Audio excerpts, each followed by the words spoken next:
السلام عليكم. ازيكم عاملين ايه يا جماعه؟ يا رب تكونوا بخير.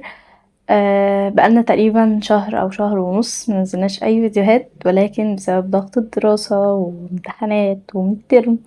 ف يعني الحمد لله الميد ترم خلص على خير. فقلت ما اتاخرش عليكم اكتر من كده وانزل لكم فيديو جديد، ولكن انا راجعه لكم بسلسله فيديوهات مختلفه عن الفيديوهات اللي كنت بقدمها لسبب واحد يا جماعه. هو ايه بقى؟ هو ان انا مش عندي الوقت الكافي ان انا اقعد اريسيرش واجيب معلومات واشوف وادور. لان انا كل فيديو كنت بعمله كان لازم ابحث وادور الاول وافهم كويس جدا جدا الجزء اللي هتكلم عنه واكون محضره يعني كويس. فانا الصراحه ما عنديش الوقت ده يعني صريحه معاكم، ما عنديش الوقت ده. فقلت اعمل لكم سلسله فيديوهات جديده، منها تكون ممتعه وفي نفس الوقت تستفيدوا منها ان شاء الله. فخلونا ندخل في الموضوع على طول. وموضوع الفيديو من عنوانه ازاي بنجز اللي ورايا في وقت الكسل. اول حاجه يا جماعه هو تفريغ المهام. يعني ايه تفريغ المهام؟ بصوا، هو ان انت تجيب ورقه وقلم. في ناس الصراحه بيستعملوا الطريقه اليدوي اللي هي الورقه والقلم، وفي ناس بيستعملوا الطريقه ديجيتال. انا جربت الاتنين، مرتحتش غير في الطريقه اللي هي بالورقه والقلم، وتجيب كده الاقلام بتاعتك وتقعد تلون وكده. انا بحب كده والموضوع بيكون ممتع وبحس ان كل حاجه واضحه قدامي. اي نعم، في يعني نوشن، انا بستخدم نوشن احيانا، ولكن برضو بفضل وبرجع في الاول وفي الاخر لطريقه الورقه والقلم. بجيب كده ورقه وقلم واكتب كل اللي ورايا، حتى لو حاجه صغيره جدا، حتى لو تاسك تافه، حتى لو حاجه مش تاخد مني 10 دقايق. اكتبوا كل حاجه يا جماعه. لما تعمل كده حقيقي يعني هو انت لسه مبدأتش تشتغل في التاسك بتاعك، ولكن بيقلل كتير جدا من الاسترس على دماغك، وبتحس كده ان يعني ايه، اما تكتب كده كل حاجة قدامك فانت الصورة بتكون اوضح بكتير. فبتبدأ بقى تتعامل. يعني دي الخطوة اللي هنتكلم عنها. الخطوة التانية وهي تحديد الأولويات. يعني ايه يا جماعة تحديد الأولويات؟ يعني مثلا انا عندي 10 تاسكات او 5 تاسكات ايا كان العدد، في منهم تاسك ده مهم جدا ولازم اعمله النهارده، وباقي التاسكات بتقل اهمية عنه. فانت بتبدأ بالاهم فالمهم فالاقل اهمية. لازم تعمل كده ليه؟ لان انت لو مثلا فرغت المهام بتاعتك بس ما انت مش عارف انت مفروض تبدأ بايه الاول، هتفضل برضو في حيرة. انا المفروض اعمل ايه دلوقتي؟ يعني هتفضل برضو بتضيع في وقت. فلازم تحدد اولوياتك. وفي حاجة انا بدأت اجربها مؤخرا والصراحة اكتشفت ان هي عملية ومفيدة. هي ان انا بجيب بجيب النوت بوك بتاعتي وبقسم يعني الصفحتين اللي هما بيكونوا قصاد بعض. انا بكتب فيهم كل ايام الاسبوع. مش لازم بقى تقعد تسطر وتعمل جدول كل الكلام ده، لا، انت بتكتب عادي مثلا جمعة سبت حد اتنين، والصفحة تانية تلاتة اربع خميس. تمام؟ ده مهم في ايه او عملي في ايه؟ ان انت مثلا عندك تاسك يوم الاحد، فانت عارف ان التاسك اللي عندك يوم الاحد فانت مسجله عندك اوريدي، فانت مش هتنساه. يعني بكتب فيها المهام بتاعتي ازاي؟ بطريقة 1 3 6. ايه 1 3 6 دي؟ 1 دي اهم حاجة في يومي، واللي يومي يعني مش هينفع ان هو يعدي من غير ما اعملها. وكل واحد ليه حاجة كده مهمة جدا لازم يعملها، ولازم يومه ما يعديش من غيرها. يعني كل واحد ليه الخط الاحمر بتاعه. تاني حاجة 3 دي اللي هي التاسكات اللي هي الاعتيادية، اللي هو مثلا اروح الجامعة، اروح مثلا التدريب، هروح معرفش ايه كده، هذاكر مثلا كده. فالتاسكات الاعتيادية طبعا الحياة مش كلها مذاكرة، بيكون في تاسكات تانية، بس انا بديك مثال. 6 وان كانت يعني الجامعة مضيعة حياتنا، بس احنا عمرنا ما نروح نقول. 6 دي بتكون التاسكات اللي انا لو ما عملتهاش مش هيحصل مشكلة، بس لو عملتها هتفرق جدا جدا في يومي. هديك برضو مثال، ولكن كل الامثله دي ما تاخدهاش ان هي حاجات انا بعملها. يعني انا يعني حرفيا الواحد بيمشي يوم ويقع يوم، يمشي يوم ويقع يوم، هي كده. يعني مش دايما الايام كلها بنفس البرودكتيف ونفس البرفكشنزم والروعانه، يعني لا. مثال ان انت مثلا تقرا، مثال مثلا ان انت تلعب رياضه، مثال ان انت مثلا تاخد يعني حلقه من كورس، وهكذا يعني. فالطريقة دي عملية جدا وبتسهل عليا وبتوفر عليا وقت كتابة التودو ليست اليومية، بدل ما تقعد يعني تفكر وتكتب كل يوم انت هتعمل ايه بكرة. لا، انت بتاخد كده في اول الاسبوع وقت تفكر في الاسبوع كله انت المفروض هتعمل ايه خلال الاسبوع. فالطريقة دي فعلا من احسن الطرق اللي جربتها مؤخرا يعني، واللي مستمر عليها ان شاء الله. طبعا احنا طولنا في النقطتين اللي فاتوا، ولكن كان لازم نطول فيهم علشان نقطتين مهمين. تالت نقطة معانا هي تقسيم المهام الكبيرة. يعني ايه تقسيم المهام الكبيرة؟ يعني انا مثلا همتحن مثلا في 50 صفحة، ما اقولش لنفسي انا همتحن في 50 صفحة، يعني حاجة تسد النفس، ايه هتمتحن في 50 صفحة دي. قسم العدد ده مثلا على ايام الاسبوع، مثلا كل يوم تاخد 10 صفحات، كل يوم تاخد 5 صفحات، يعني لا هي 10 صفحات، كل يوم تاخد 10 صفحات.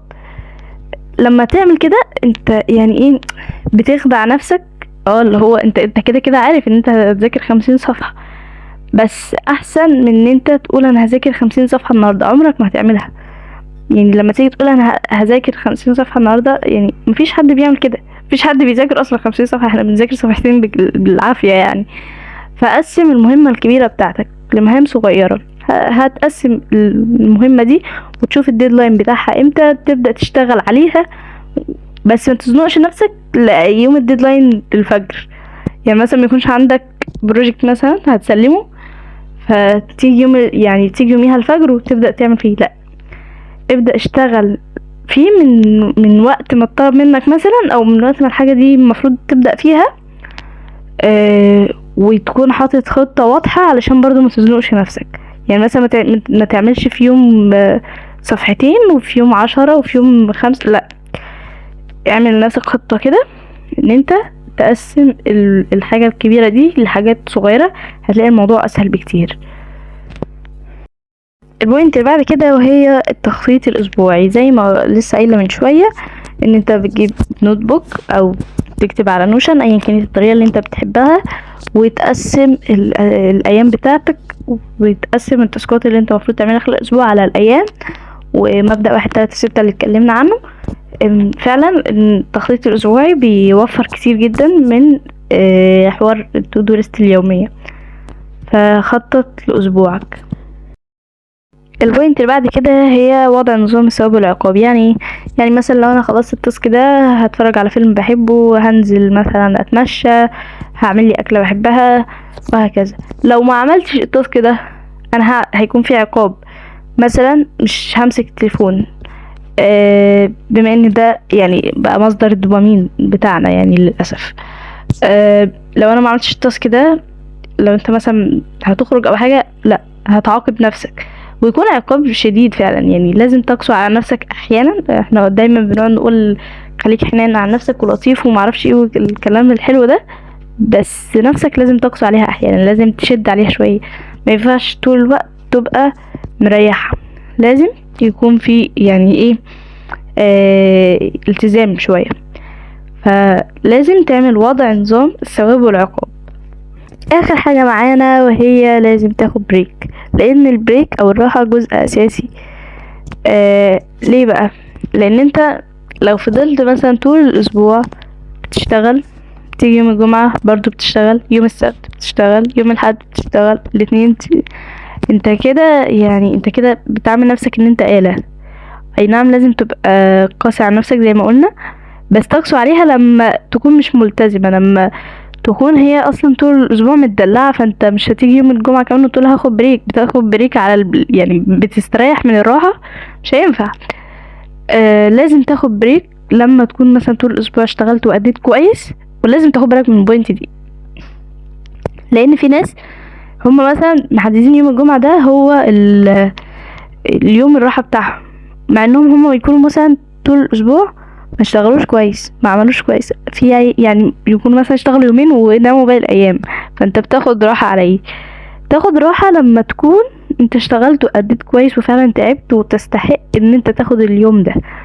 وده بيكون ليها طعم على فكره حلو جدا، ان انت تتعب طول الاسبوع وتيجي يوم مثلا تفصل فيه وما تعملش اي حاجه، وتقعد كده تجيب بقى الفشار بتاعك وتتفرج على الفيلم بتاعك، كل الجو ده فعلا اللحظه دي بتكون طعمها حلو جدا. لان انت تعبت طول الاسبوع، فانت من حقك تستريح، من حقك ترتاح وتشم نفسك كده، فلازم تاخد بريك.